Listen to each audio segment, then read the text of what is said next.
Hey guys, this time around we're playing Citizen Sleeper. Change of pace. There appear to be no setting. Oop. Am I starting this game in the middle of them starting a 3-part DLC? That might be awkward. Well, not changing course. Bleh. Oh shit, I just clicked on the middle one. No, it's gonna bother me, isn't it? Hello.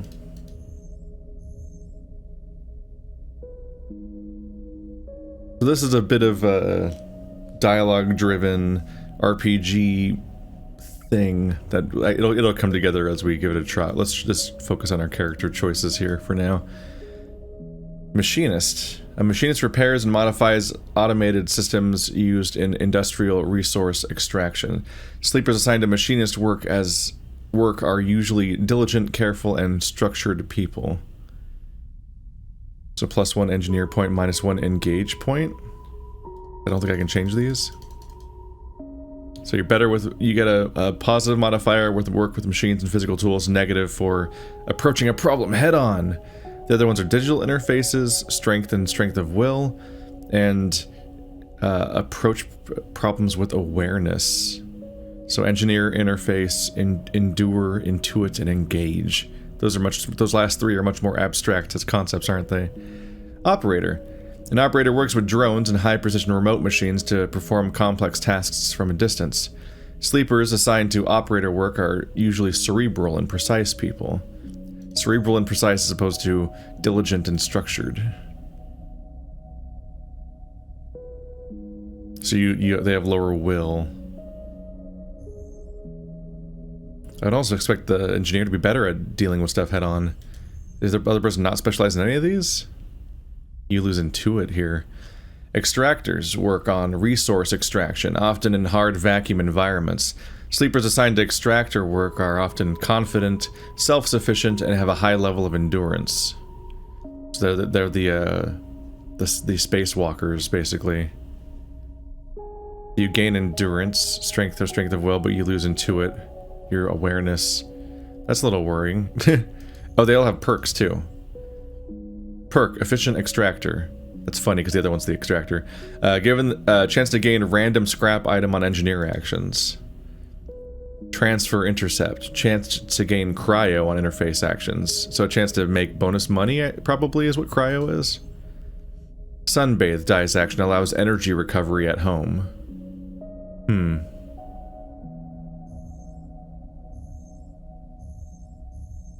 They seem all kind of even as far as like their pros and cons, and we obviously don't have the entire context of how the game plays. They're pretty clearly machines too, so you're playing as androids. Play as the spacewalker person, strength and strength of will, and photosynthetic skin. That sounds like it comes in handy.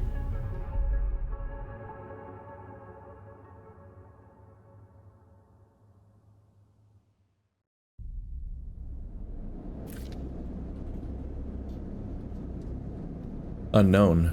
Where are you? The first thing you become aware of on waking is the disconnect. The delay between thinking and feeling. Between wanting to act and acting. Minor, almost imperceptible, but always present. We're doing the Disco Elysium sidebar format. It really does feel like an upgrade over the old giant bottom of the screen bar. Mainly because the line breaks are more frequent, so there's more of like a flow to it, whereas having a giant bar on the bottom of the screen kind of made the walls of text rougher to get through in older RPGs, or even the modern ones that still do it.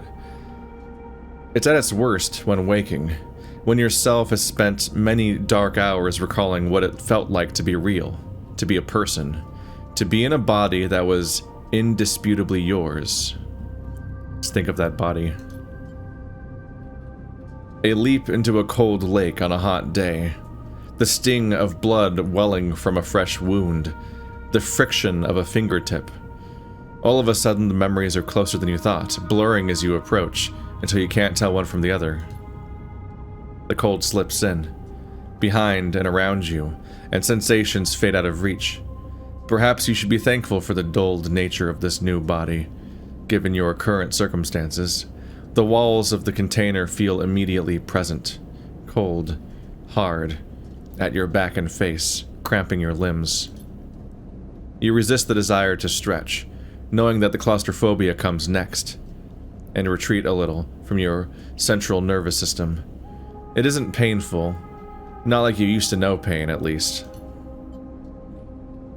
In emergency mode, pain is a message delivered with efficiency and ease, a reminder that harm is imminent. There is no insistent throb, no trembling nerves, just a warning delivered with the banal quality of a digital notification. Right now, there are thousands of them. Remember the others. You remember that there were 10 of you. 10 that could no longer stand the indentured work, the routines, the slow decay. 10 whose belief in their promised future was slowly dismantled day by day, until they realized they had sold away everything they could and would ever matter. 10 that would escape, or at least die trying. Some were lost in the shaft, others never found the meeting point. Only a few made it to the containers. But the freighter, as far as you know, left. That feels like enough. Enough to know that you might no longer be on that grim and heartless rock, even if, in the airless hold of a freighter, you might freeze solid long before you reached any destination. So 10 of us escaped somewhere that wore us down, losing our mind and our humanity, and now we risked death. Some were lost, some never made it. We don't know how many people are on this freighter, but the freighter is gone and we are on it. Wait for the cold. That's all there is now. It has been a long time since you left. Surely weeks, maybe months. You are dully aware of damage to your legs, your right arm. You have been reserving energy as much as possible, but your body has still needed to shut down many of its subsystems to protect you. You have spent much of that time asleep, knowing that anything else would be impossible to endure. You feel the weight of that impossibility begin to gather. It is time to sleep again, to nudge the false body into inducing delta waves in your emulated mind, and once again recoil into a dream of when you were once a person. Rest. Time passes. The cold creeps further in. You feel something. Warmth. Not true warmth, but the indication of its presence. Your joints release from their rigor. Sound, too. Everywhere. Screeching and shimmering so loud that your body ducks your hearing to protect its sensors. Oop. Was that the muting, essentially? Then light. White as the cold, softer and softer until a haze of dirty yellow. A figure appears. You are out. Sup? How's it? Data. Oh, nothing there. Items. Cryo. Cryptocurrency. No! Stored in air-walled sticks of memory known as chits. I have 0 cryo. I was correct in interpreting cryo as being my money. I did not expect it to stand for crypto, though. They buried that lead a little bit. Welcome to space. It sucks here. It always sucks here. Dragos, pragmatic salvager. Hello. A pragmatic and private salvager. It has been a few hours since Dragos pulled you from the container. You sit huddled in a corner of his scrapyard, swaddled in the reflective folds of a mylar blanket. You are slowly coming back to consciousness, back to life, and you stare at the ornately curving element of an improvised heater. You are surrounded by angular, incoherent lumps of ships, some corroded beyond recognition, others still carrying glassy wounds along their edges where a plasma arc sliced them apart.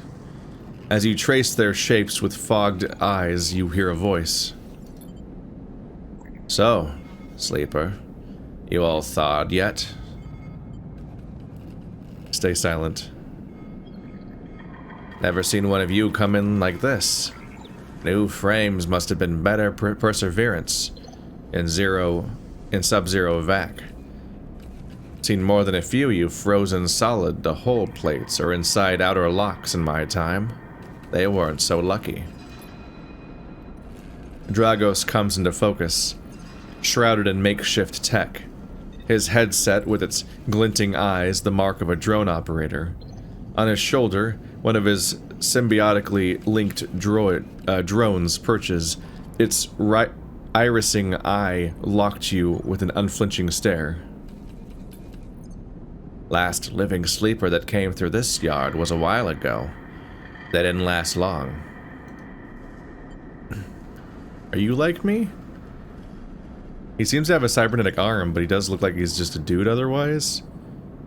Like heavily modified. He's got like a voice box or something. Maybe a false heart. You struggle to read his expression beneath the tech, but he seems lost in memory for a moment. Or perhaps he was just figuring out what to do with you. I plan to survive. You aren't sure if he hears you. I won't ask what led you to do it, to sell yourself to a corporation. And I suppose you know you can't go back. Your old body, that's theirs now.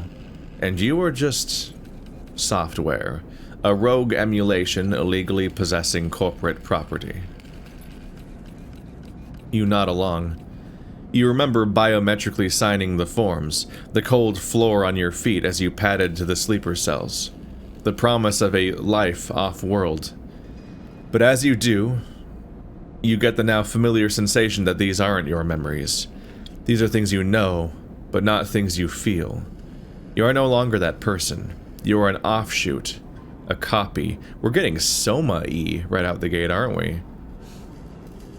So sleepers are people who sold themselves?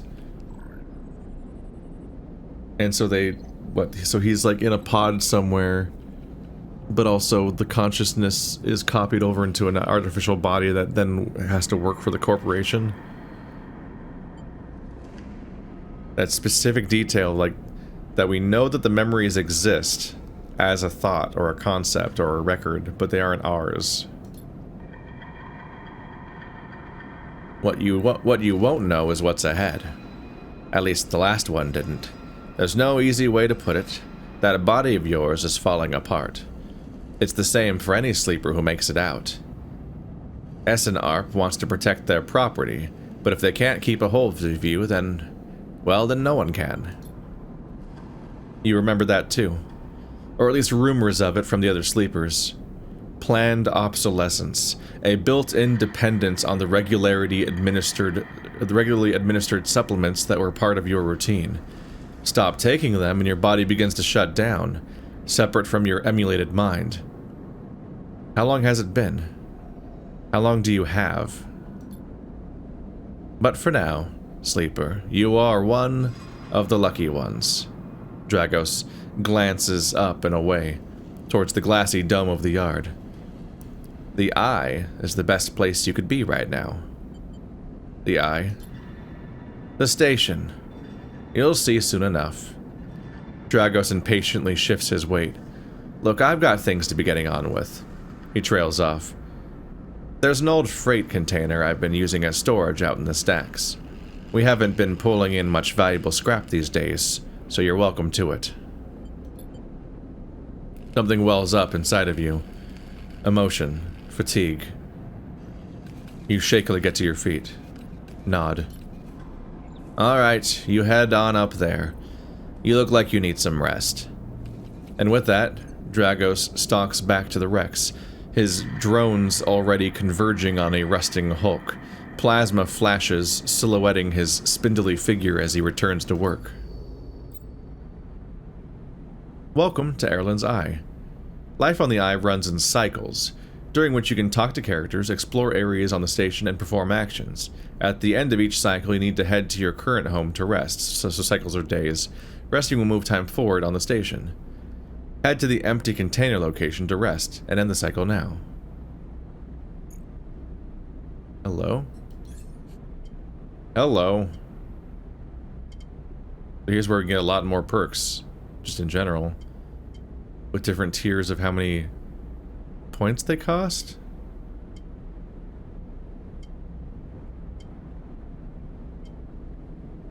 Is the +1 and a +2 separate upgrades? No. Okay. Gotcha. So the +1 that I was given is the skill photosynthetic skin. So the skills are the points. So that's the same thing. Your stats are feats, which is, I have never seen that before. I've seen you get feats or upgrades at milestones of stats before, like in Mass Effect, but this is interesting. Every single point is a skill. Huh. It costs 1, then 2, then 3 points. And so if I have -1 of a stat, that means that I have to spend an extra point, I think, just to get to 0 before I can even think about buying the actual skill. Huh.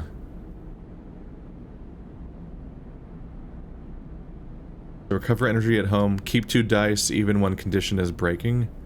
Oh. Hard to kill. So your condition getting to breaking, I assume, means low health, essentially. That's a lot to get into. How do I close this? There we go. You're home for now. All cycles need to end. Rest and prepare for the next one. The background wobbles with my mouse. It's kind of a trip.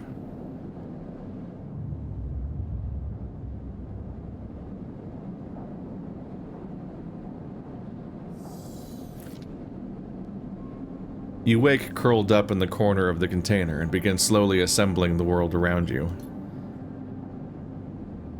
After all this time, you still find this body, the one you wake in now, strange and disjointed. Its messages readable but somehow wrong. You sit up, pulling the mylar blanket close against the cold. Here you are, on this ruined station, millions of miles from anyone you know. Are you still in the system? Did any of the others make it out? It's impossible to know. After all this, what matters? Building a life? Or escape? One of these might mean the other ones in a way. Building a life? Maybe you did get lucky, finding yourself here. Maybe here, on the edge of everything, there's a life for you to build. But before you can build anything, you'll need to learn how to survive. Maybe if you can do that, you can make a life for yourself. Dragos has left a few comforts in the container. The mylar blanket, the bedroll you slept on, a canister of water, a makeshift electric stove, and some faded sachets of some desiccated powder. You thumb the power stud of the stove and begin to boil the water. The contents of the sachets? I don't know.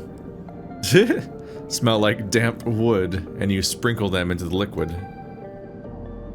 Sachet? Maybe? How much is it gonna come up? Do I need to look it up? As the pungent smell washes over you, images with your from your restless sleep come back to you.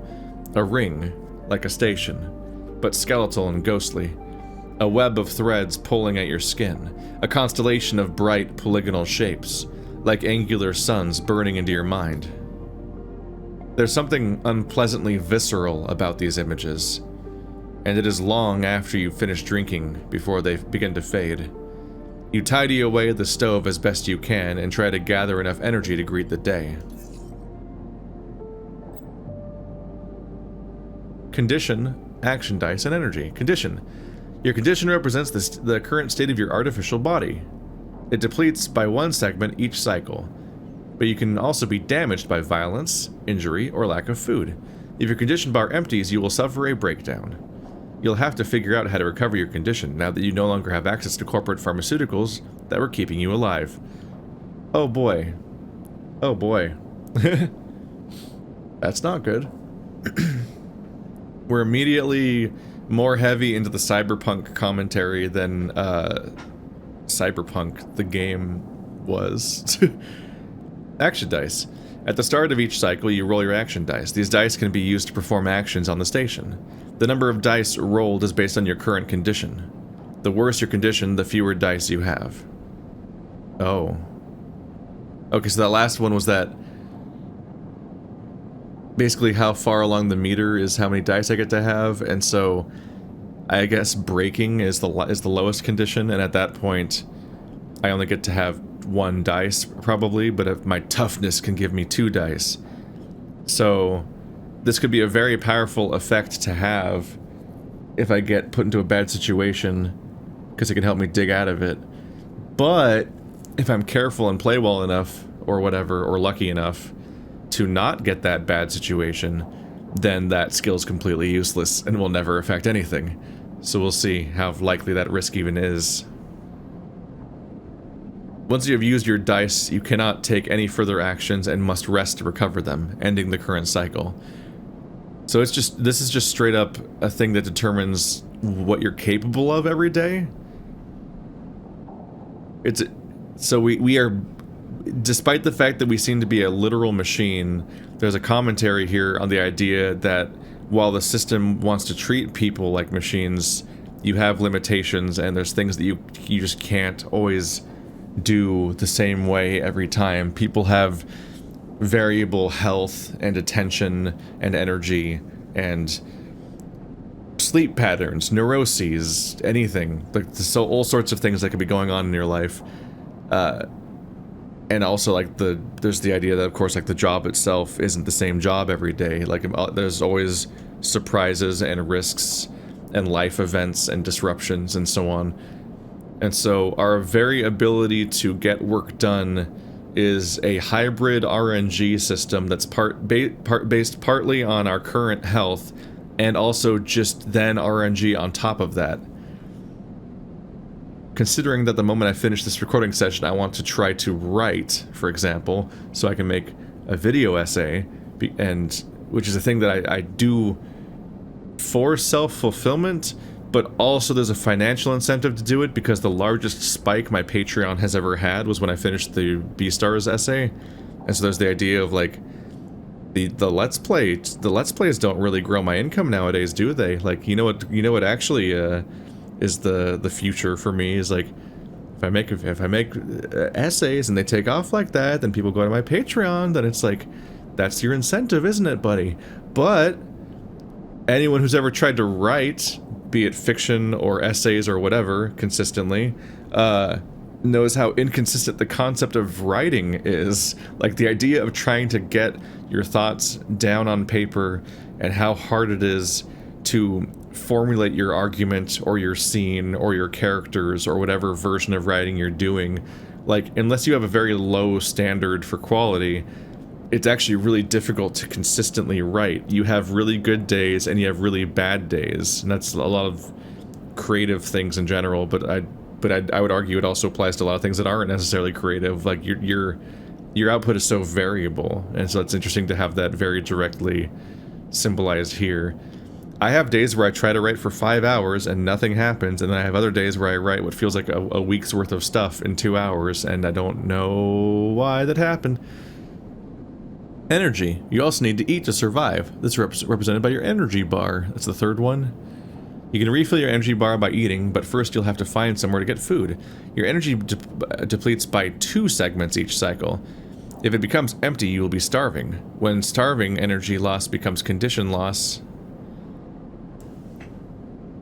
When starving, comma, would be helpful probably right there.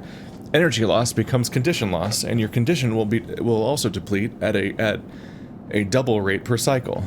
Okay, so the top bar is going to go down by 1 meter every single day, and then the bottom meter is going to go down by 2 every day, which is 2 out of 5. It's a weird uneven meter, and so you never can go more than like 2 days without, like 2 to 3 days, the combination, without eating.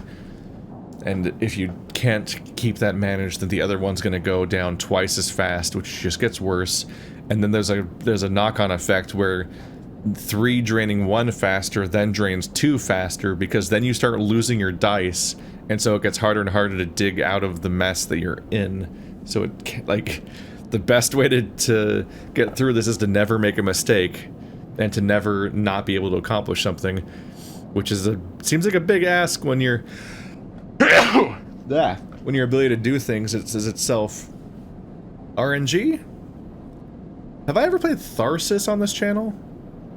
I can't remember if I ever played it or just stared at it a lot, but I think I have a code. I think I have a copy of Tharsis somewhere, and that is itself a tabletop style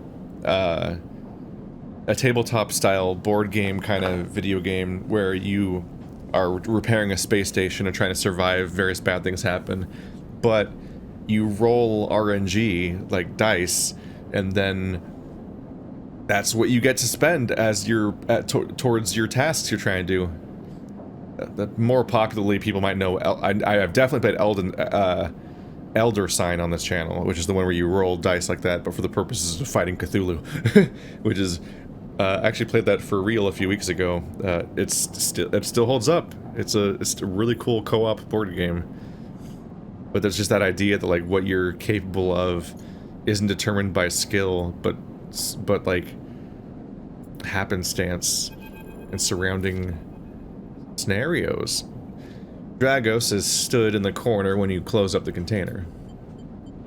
He's still wearing his headset, and in the harsh light of the corridor you realize it is implanted.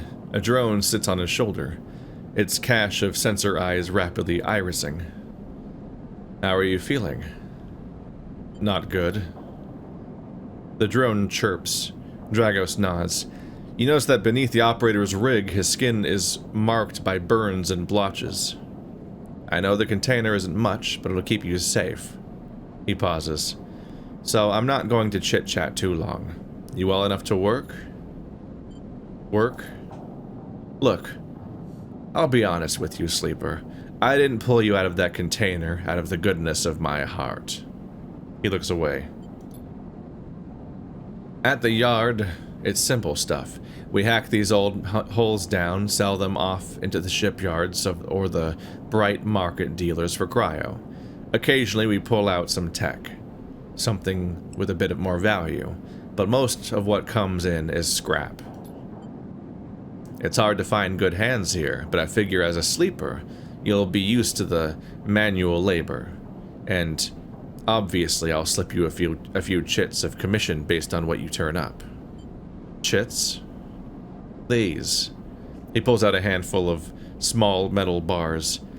Air-walled cryo, isolated from the market. It's what we use for trade out here. He stuffs them back in a pocket. What is it, like a cryptocurrency on a floppy disk? He shuffles his feet nervously. Look, I wouldn't usually do this. In my opinion, you'd be best suited moving on as quick as you can, and sleepers, well, he trails off. But things being the way that they are for me at the yard, he pauses. I need the help. Why? Things are a little tight, that's all. I owe a little cryo to a client here or there. He pauses, thinking of something else to add. Look, just come down to the yard when you're feeling fresher. There's plenty to do. Will do. He nods distractedly and turns and walks away, the drone hopping along ahead of him. See you later, he calls back. Looks like it's time to get to work. How do a work do? There goes his yard. Yep, okay. Decaying scrapyard. You don't want to hear the word decaying on a space station, because things decay enough, it's all over for everything at the same time, pretty much. Actions are the primary way you interact with the world of Citizen Sleeper. To perform an action, click and drag your chosen action dice to the slot. Yep, okay. Actions reward you with clock progress, energy, condition, or items depending on their outcome. There are 3 types of outcomes. Positive. The action goes better than expected. Neutral, it succeeds. Negative, the action fails. Action dice affect these outcomes as follows. A 6 has a 100% positive chance. A 5 is a 50-50 between positive and negative. Oh, 1 and 2 and 2 and 3 are the same as each other. Okay. So, 2 and a 3 have a 25% chance of failure, but a 25% chance of a positive outcome. And 1 and 2 are straight up a coin flip between neutral and negative. A 50-50 chance of failing, but there's no chance of anything great going on. Oh boy. That is a chart to try to remember. We'll see how well I can do. Up here is the type of it, repeatable. They're either critical or repeatable. Critical actions can only be performed once, so almost like a story thing. Or like, fix this thing once, as opposed to like daily work, essentially. Risk, either safe, risky, or danger. Safe, no loss of condition, energy, or cryo. Risky, negative outcomes mean cryo or energy loss. Danger, negative outcome means condition loss. Neutral outcome means cryo or energy loss. So if it's dangerous, you're losing something no matter what. So you have to hope that the benefits are worth it, because you're going to lose the meters that you want to not lose, and if you fail, then you're going to get hurt and accelerate your failure, just outright. You can probably fail the entire campaign, I guess. Enjoy that stress. Welcome back to Pathologic, everybody. The skill that this skill. So it's based. Yeah, okay, so there are also stat checks based on skills. It's not just a system that gives you those perks. So that gives me more incentive to level up my endurance, even if I don't think that the second perk will ever do anything, because it still affects my stats and my chance of success. Which also means that also contextualizes the +3. Because the first thing gives you +1, the second one gives you +2, and then at the end of the screen it just said +3 with no skill. It's, no like description attached to it. And that's because they have modifiers on top of the skills. The skill this action requires, either engineer or okay. Modifier, those numbers. This is added to the action dice when slotted and improves its value. Some actions require a +1 to perform. So if you don't have the basic skill, which is how you get a +1, you can't even do certain things at all. You have to have proficiency sometimes to do anything. But other than that, it adds to your dice, and so you can turn something into a 6, for example. So it gives you a chance to use your lower dice because you're already proficient. Otherwise, you're fucked. So there's some strategy here. Hello.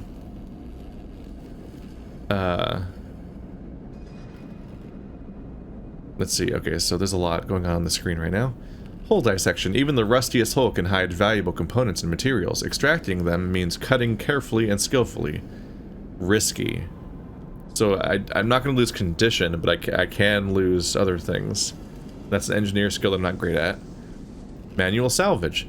It's going to take some time to sort and cut your way through the towers of salvage, but you are no stranger to hard labor.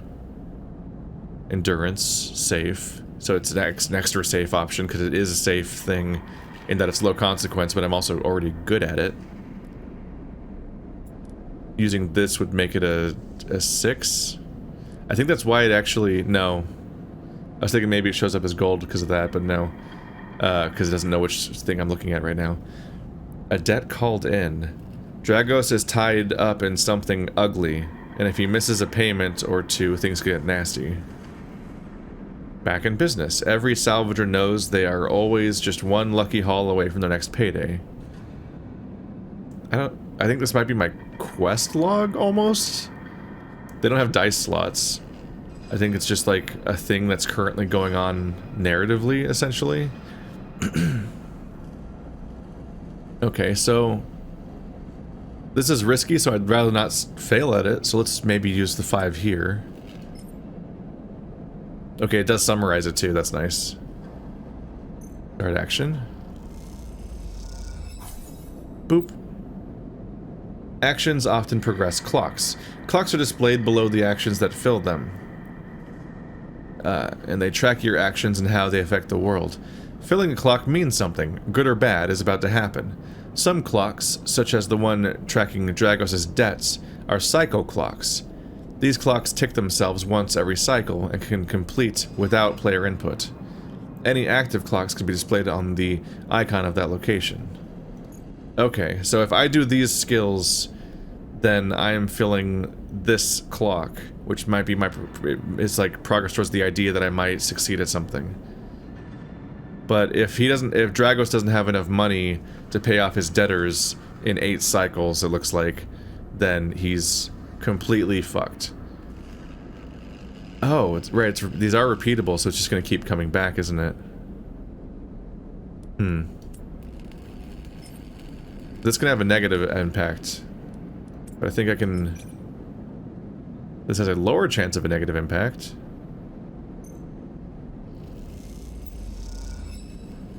Drives and navigation. In Citizen Sleeper, you unlock drives as you discover more about yourself and the world. Drives guide you in pursuing specific objectives, depending on which path you wish to take. You can track drives, and any tracked drive will place a yellow marker on locations that will help you pursue your goal. Access your drive menu via the arrow button on the top left of the screen. Hello? Okay. You're now free to explore Airlines Eye and make a life for yourself here. Try tracking a drive to help you survive. Look for food to keep your energy up and a way to recover your condition. Fill clocks to progress stories and find new opportunities. Remember to end cycle at your home whenever you're out of dice. You can use mouse wheel or W and S or A and D. Or probably just my mouse.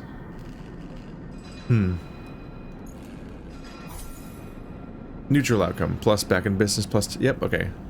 So guys, I've got a bit of that and I got a little money. So we avoid the negative outcome at least there. And I got to use one of my shittier dice. Find a doctor. Survive.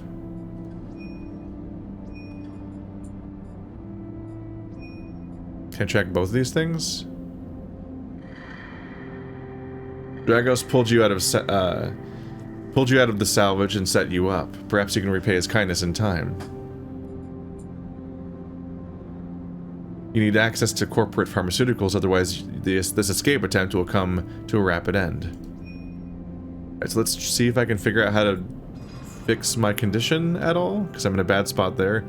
I could probably do more here, but let's see if there's more I can do around the ship. Oh yeah, wow. The mouse wheel to go up and down. It looks like the eye is a ring, but it does have a top and a bottom for our purposes, probably to make it more comprehensible. There's a shipyard.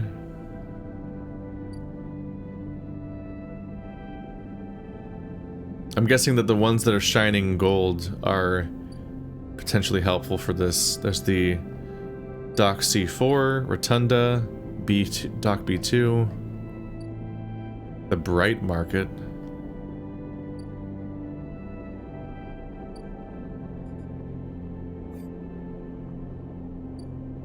Low end gate. Oh no, this dot. Okay.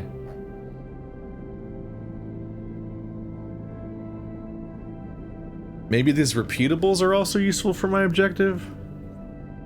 I'm not sure if I understand how to track my objective necessarily, but I think this dot is the most clear indication that that's probably it.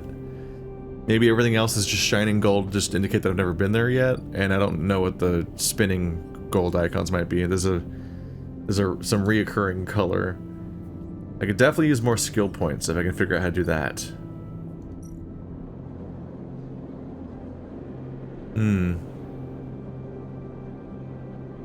Ask for directions and explore the market are both risky. Local knowledge. The Bright Market is the busiest part of the Eye's outer rim. You can find anything and everywhere here. Ask for directions. Why wander when there are hundreds of people that live and work within the Bright Market?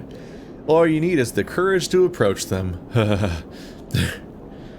Explore the market. The smells, sounds, and buzzing activity of the Bright Market makes it a dizzying place to wander, but an enticing one too. So both of these can lead to me losing my money or my endurance or my food or whatever, but this one can straight up make me lose my health. So I need to avoid the negative outcome if I can, and I don't have my 5 anymore. Was this my 5 before? Did it automatically replace the numbers with higher numbers with that? No, because it doesn't know which skill I'm picking. I think I did spend the 5 already. There's a 25% chance of bad. I imagine this is more effective at progressing. And while this one has lower negatives, it's also... I'm much worse at it. So that's its own worrying thing. Let's give it a go.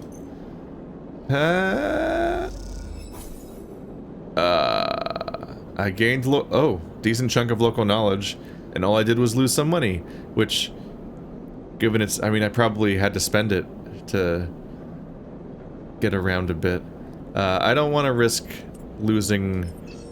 Yeah, this is 50-50, but at least I can try to avoid losing health. I hope. I have not found food. There's several things going wrong, honestly. This seems incredibly risky. Heh.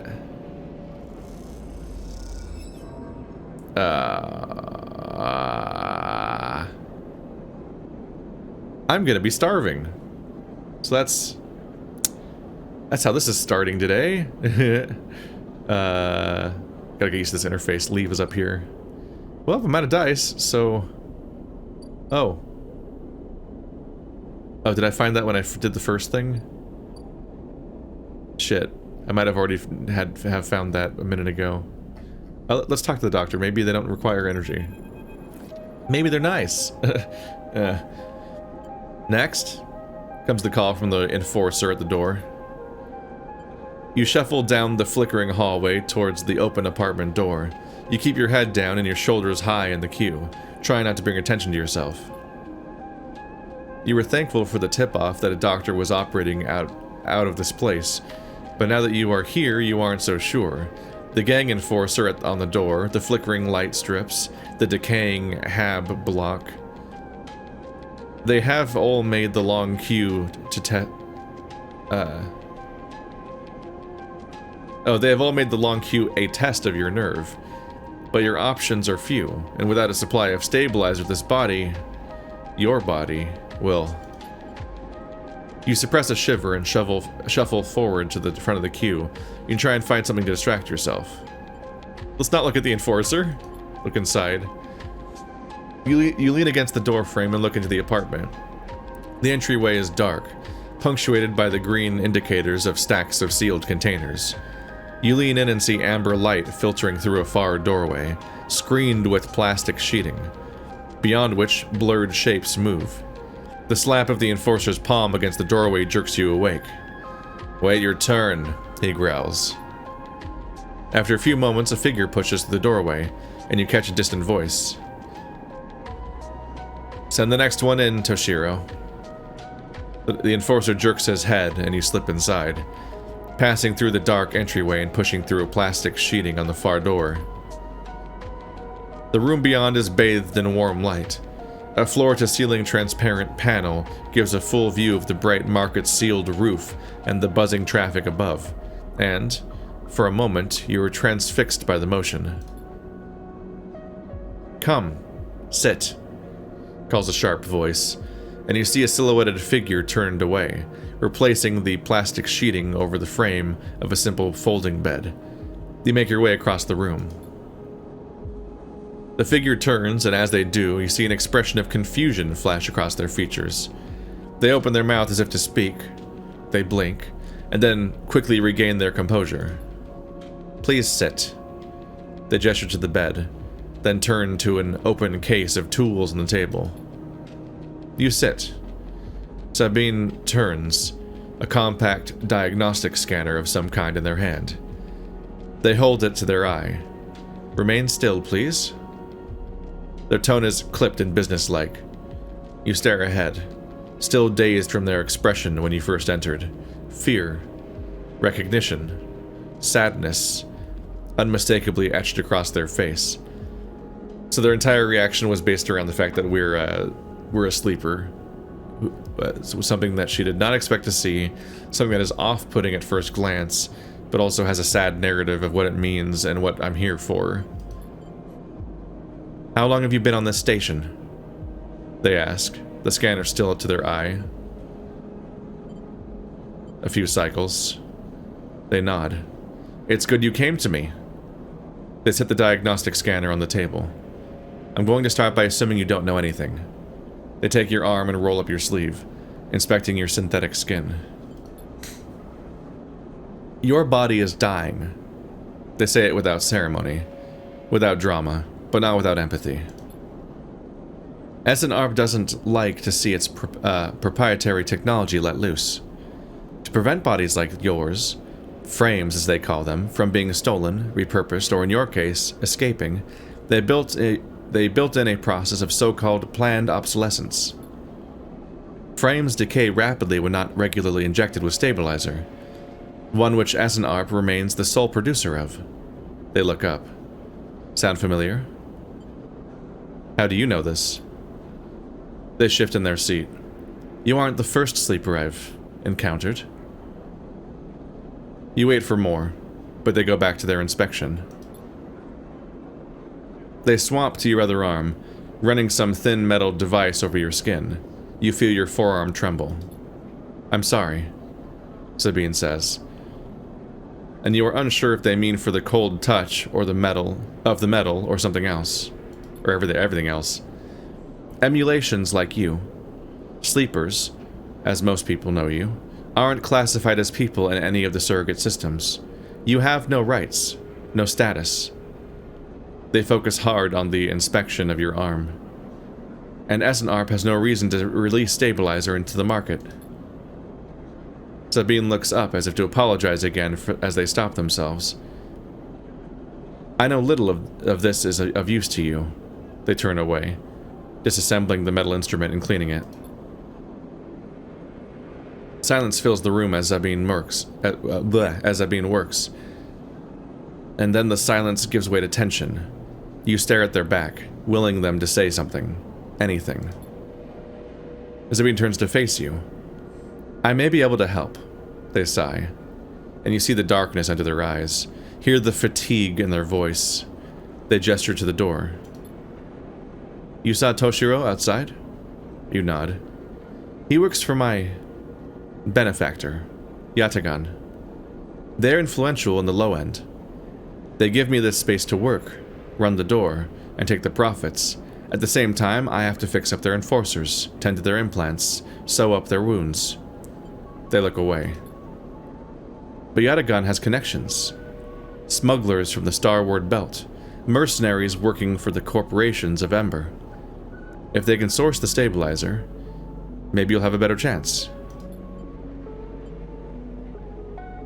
Sabine sets down their slate, their notes complete.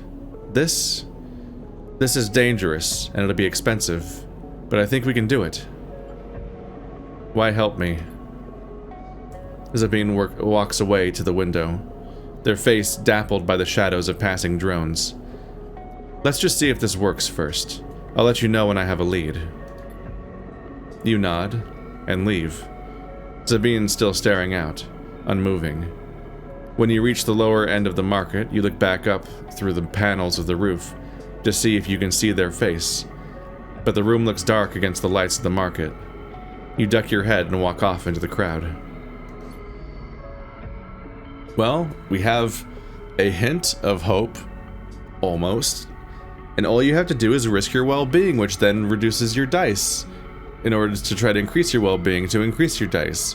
These goals are directly at odds.